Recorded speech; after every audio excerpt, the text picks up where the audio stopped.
Imagine going from three Honda engines to three water pumps mechanically driven, and you're saving a lot of time on maintenance, oil changes, tune-ups, gasoline. You're able to run three heads at the same time, which is really that's also part of our patent as well. No longer having to have a Honda engine that's going to run your system. We have two water pumps, each running at 8 gallons of water per minute, running close to about 3,000 psi. You can clean two bins at the same time. So we're always looking for ways to make things more efficient. If I can shave off 12, 15 seconds of stop, that may add up to another 10, 15 bins per day.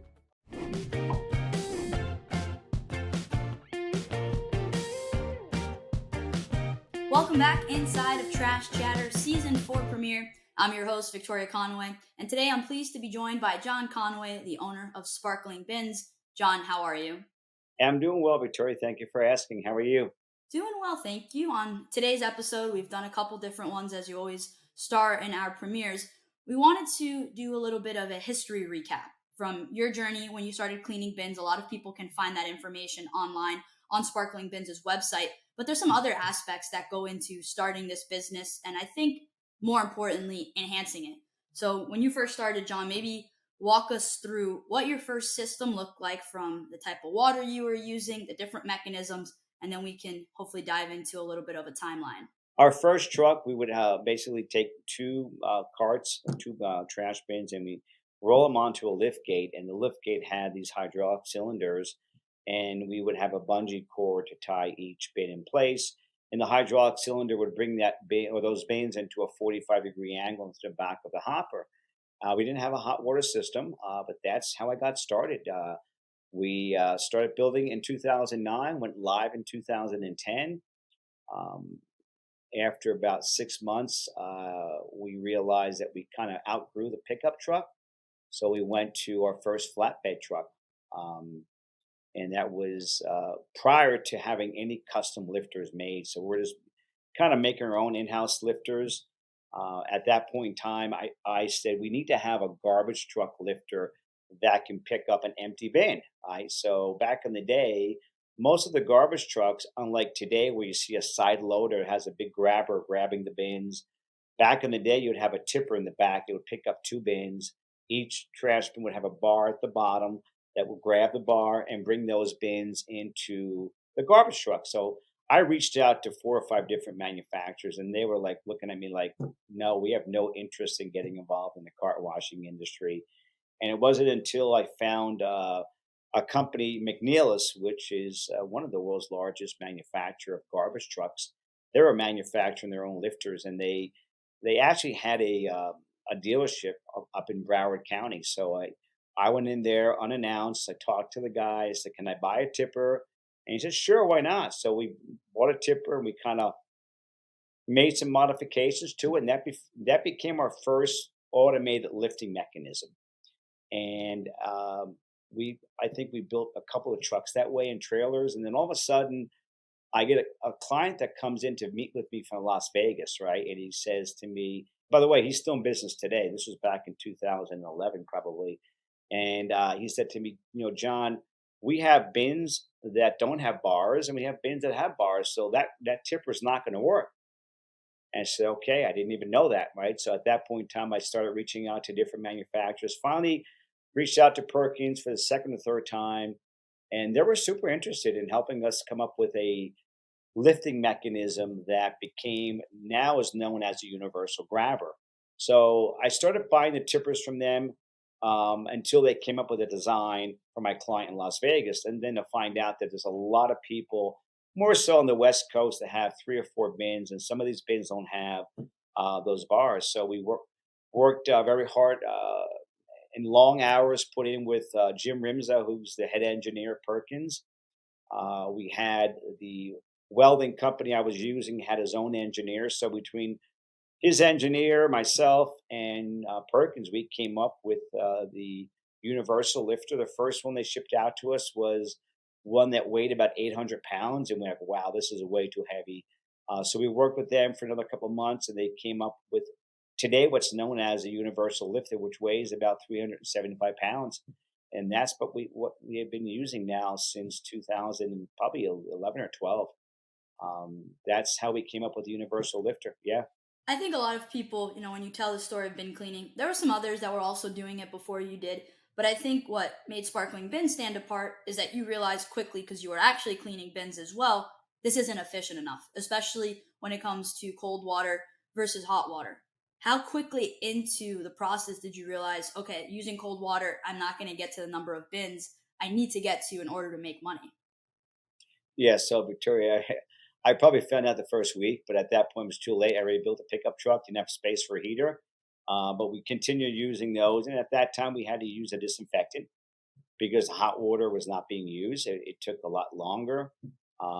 We soon realized that we needed a hot water, and we also needed something that was more effective than these spray bars. So we use, if you ever take a look at the bottom of a pressure washer surface cleaner, you have these bars, right, that actually have two nozzles, and you're pressure washing and you're doing a sidewalk.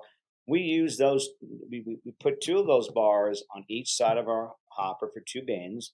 And we bought it from a company called Mosmotic, who is a very well known, a company that manufactures great quality stuff for pressure washing. And we had these two spray bars that were running at a 25-degree angle at 8 gallons of water per minute.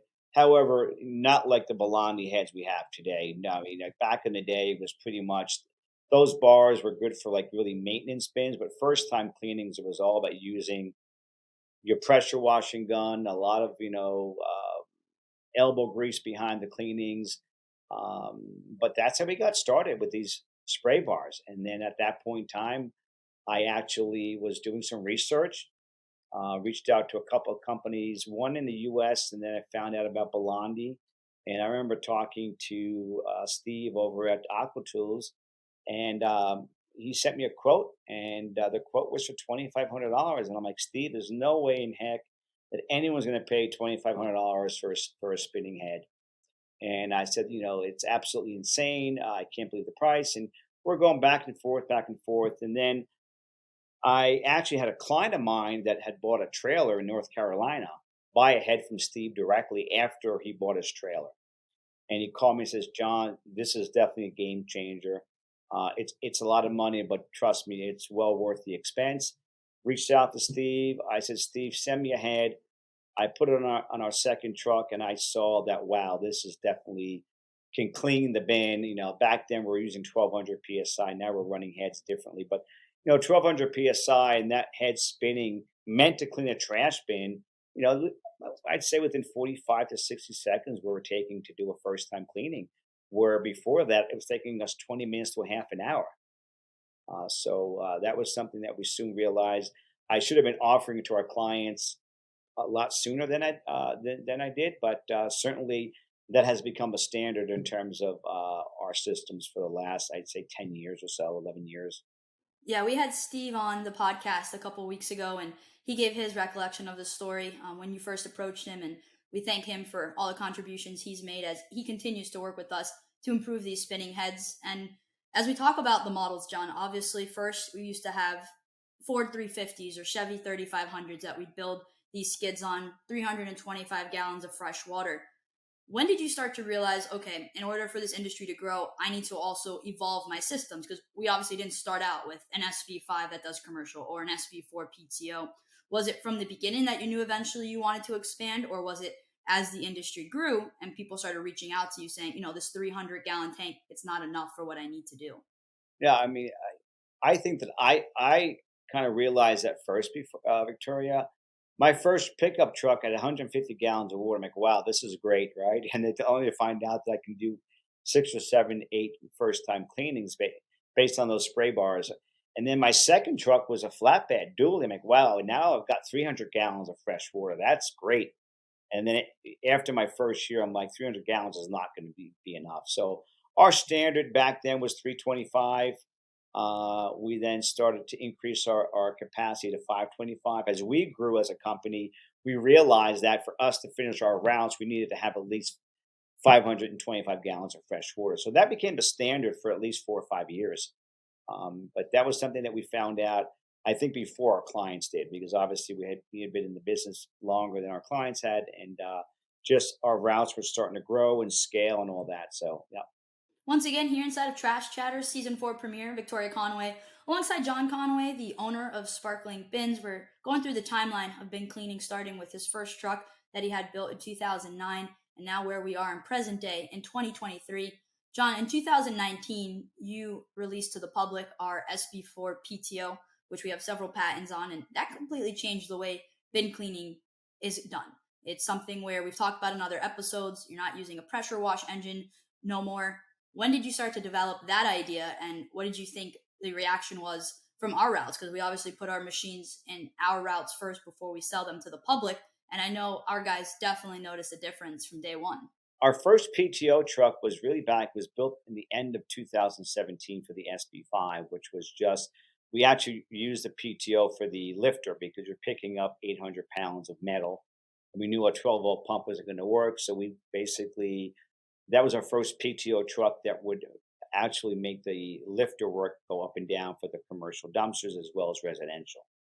And then we soon realized, okay, you've got three Honda engines on there because we have three spinning heads, and then all of a sudden we say, let's try to find a truck that can do both, right? So make it all PTO. And to your point, we do have patents on the PTO trucks. Back in 2017, we realized, okay, it's great to have a PTO for the lifter, but having three Honda engines in a truck is kind of cumbersome, and you're spending a lot of money on gasoline, maintenance wise. So the whole PTO has been around since the 1920s. Every tractor trailer on a farm has a PTO system. So it wasn't new technology, but we were able to gather our forces here at Sparkling Bins headquarters and kind of come up with the idea. Let's just run these pumps off the PTO. And imagine going from three Honda engines to three water pumps mechanically driven. You're saving a lot of time on maintenance, oil changes, tune-ups, gasoline. You're able to run three heads at the same time, which is really that's also part of our patent as well. And these heads adjust up and down to accommodate the right size of the dumpster. And then from there, we realized, okay, well, let's do it now on the SB4 PTO, which we came out with in 2019. So no longer having to have a Honda engine that's going to run your system. We have two water pumps, each running at 8 gallons of water per minute, running close to about 3,000 psi. You can clean two bins at the same time. So we're always looking for ways to make things more efficient. If I can shave off 12, 15 seconds of stop, that may add up to another 10, 15 bins per day. I'm just using some rough numbers here. $10 a bin, $100 a day. That's $500 a week times 52. That's some pretty, extra money that can come in based on saving time in terms of your efficiency. And now we have some brand new spinning heads that we went to Belandi last year and said, we are your largest buyer in North America. We want to have a spinning head that's proprietary to Sparkling Bins. And I met with actually the owner, Belandi, came down in June of last year, met with us. We talked about the specs we wanted.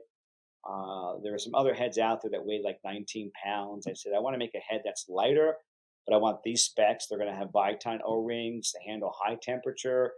It has the head that we're using is the only Belandi spinning head that has a stainless steel diffuser. They went to a plastic diffuser about 6 years ago, and these stainless steel fusers are going to last you a lifetime. So we made those modifications. We've got those heads now, probably at least on 40 or 50 builds. But before we release them to the public, to your point, we ran them on our trucks for 3 months, and we had some challenges with the O-rings. Went back to Belandi. They fixed that problem, and ever since the beginning of this year, we've been using the new. The model number is SB-HT-SS, which stands for Sparkling Bins, High Temperature Stainless Steel. Absolutely. And I think it's important to note when you say cleaning two bins at a time. If you have, let's say, a Honda engine, 3,500 psi, 8 gallons per minute, sitting on a skid, you can run both heads. But the issue is you cut the gallons per minute in half on both heads. So you're going at 4 gallons per minute instead of 8. So you're spending more time cleaning. So I do think that's an important thing to note, because I think people just see two grabber arms. Okay, they both run two heads, great. But there are some differences in how you run them. Yeah. So, and There's always been a misconception about what cleans bins faster. Is it pressure? Is it water? Well, obviously it's water. It's the more volume of water you have going through your system, the faster it is to clean heads. So when you're going to run let's say an SB2 or an SB4 non-PTO with a Honda engine, that Honda engine has one pump that's running at 8 gallons of water per minute. So if you put two bins up there, open up both valves, you're running 4 gallons of water through the passenger head and 4 gallons through the driver head. So you're actually reducing your water volume in half, and your pressure is going from let's say 2,800 psi down to like 1,200 psi or 1,000 psi. So the cleaning cycles can take you longer if you do it that way than doing one bin at a time. Hence the reason why we came up with the PTO, where you can do two bins, 8 gallons of water per minute, high pressure, and that's been a game changer. We probably have over 300 of these trucks on the road right now, and that's been our number one seller for the last since really for the last 3 or 4 years, or 3 years or so. However, last year, due to the supply issues with trucks, we didn't sell as many as we wanted to. We had a lot of clients find trucks on their own, so that became that continues to be everyone's. If I can't start out doing it with the PTO, I'll do a trailer. But guess what? My next rig is going to be an SP4 PTO. We have a lot of clients starting out with a small system and upgrading a year or 2 years later to a PTO truck. Definitely. We just had one come in the other day. Yesenia Aguayo from Bakersfield started with an SB1 and picked up her SB4 PTO earlier this week. One more model I wanted to talk about, John. We've covered obviously going from cold water to hot water, spray bars to spinning heads, but it's the SB5. It's a dumpster model, and that wasn't something we obviously offered from day one. What went into the thought behind that, and what was it like trying to get that design correct, and then even the enhancements we've made to it over the last 4+ years? Yeah, so going back to when I first started working with Jim Rimza over at Perkins, to come up with the grabber as we know today as universal grabber, I went to Perkins and said, I want to make a lifter that can pick up front load dumpsters. However, I want to pick it up from the back because when you build something, you're picking up a dumpster and it's going over the cab. There's a lot of liability involved with that, and your insurance goes through the roof because, God forbid, that dumpster would have, that lifter stops working. It can, that dumpster comes and it crashes the cab. It could hurt someone. So we went back and said, I want to do a front loader, but have the forks in the back. And the engineers we have at our operations facility work with Jim Rimza. Perkins, we worked with them for at least 3 months. We got designs, CAD drawings. They sent us the first prototype. We mounted on our truck. We made several modifications at our shop. We gave that feedback to Perkins, and they came back and sent us, as we know, the original 6,000 series was the lifter that could pick up up to a 2, 4, 6, 8, and 10-yard dumpster. And we had one residential lifter that was mounted in the middle to pick up and do residential bins. After about a year of that being on the market, we soon realized that we needed to modify that lifter because when you have, these dumpsters, right? So they have the pockets that the forks go in. And what happens over time, as those dumpsters start to rot out, they are brought back to the waste hauler site and they cut the bottom off because it's rusted out, and they basically put a new bottom on. And after 3 or 4 times of doing that, those pockets that were once in the middle and now down at the bottom. So the first lifter did not have the flexibility to do that. The new lifter now that we have, which is a 7,000 series, can pick up dumpsters where have pockets at the bottom or at the top. So it's a lot more flexible. The arms fold all the way in, so from a safety perspective, a lot better. But every time we have something that we want to make changes on, we work very closely with Perkins in terms of making things, working off of CAD drawings, sending us over a prototype. Let's us test it out. We're in the field. We give them feedback, and then hence the new SP5 lifter, which was unveiled about 2 years ago. Lastly, before we let you go, John, I know we have an exciting development down at our operations facility. One of our clients, Frank Gutierrez, out of San Bernardino, California, he had a special request for us, and it has something to do with the side loader, and I'll let you elaborate a little bit more on what we've come up with for him and how excited we are to get it out to the public. Yeah, so actually, Frank has 9 of our trucks. This will be truck number 10. Frank's doing real well out in California. He has a lot of contact with the city. So he picked up a city contract and he came to me and said, "Can you build me a side loader?" I said, "Yeah, there was a company years ago that used to build a side loader called Rapid Wash out of Chicago. They eventually shut down. They had the first side loader. However, they did not run hot water. They ran a bunch of chemicals through their systems and all that." So when Frank approached me, I said, "Frank, sure, we can just take a regular side loader that picks up the garbage bins, and you from inside the truck, you're going to be able to operate with a joystick. So it's going to be the first side loader using a hot water system, and on top of that, the first side loader that actually is going to clean the inside of the bin and the outside at the same time. So from inside the cab, the driver never has to leave. The bin gets picked up, goes into the hopper. The Bellambi spinning head starts to spray. And imagine going through a car wash. You have all these like jet sprayers washing your car. We'll have something inside of the truck that will basically wash the outside of the bin as well. So we're probably about a month away from unveiling that. I know I posted some pictures on our Facebook group, and we're super excited. I think that's going to be another game changer in terms of what we're offering to our clients. Once again, he's John Conway, the owner of Sparkling Bins. Thank you so much for joining us here on Trash Chatter, our season 4 premiere. It was great going through the history of bin cleaning and now looking towards the future, as I know all of us here at Sparkling Bins can't wait to continue enhancing the bin cleaning industry. Thank you for making some time for us today. And thank you, Victoria, for these podcasts. I can't tell you how many clients are coming for training or prospects I talk to and say that what a great job you're doing with the podcast. We're obviously doing this to educate the industry. I'm hoping everyone finds these podcasts to be very informative. And, I've had a client say to me, "Listen, I've listened to every single episode and I made a decision to move forward based on these podcasts." So hats off to you for doing a great job, and look forward to our next podcast. Well, thank you, Imam, for sending me to college for sports broadcasting. So hopefully I use that degree for something. But we appreciate you coming on. I know people love hearing from you and all of our clients. They give such great feedback on these podcasts. So we thank all of our listeners for tuning in. Make sure to like and subscribe so you get notified when new episodes release. It's 2 a month. Also subscribe to our YouTube channel so you can see new trucks and trailers heading out to different places throughout the country. Once again, this was Trash Chatter. Make sure to check us out on Spotify, Apple Music, or YouTube. Thank you for tuning in, and we'll see you again next time.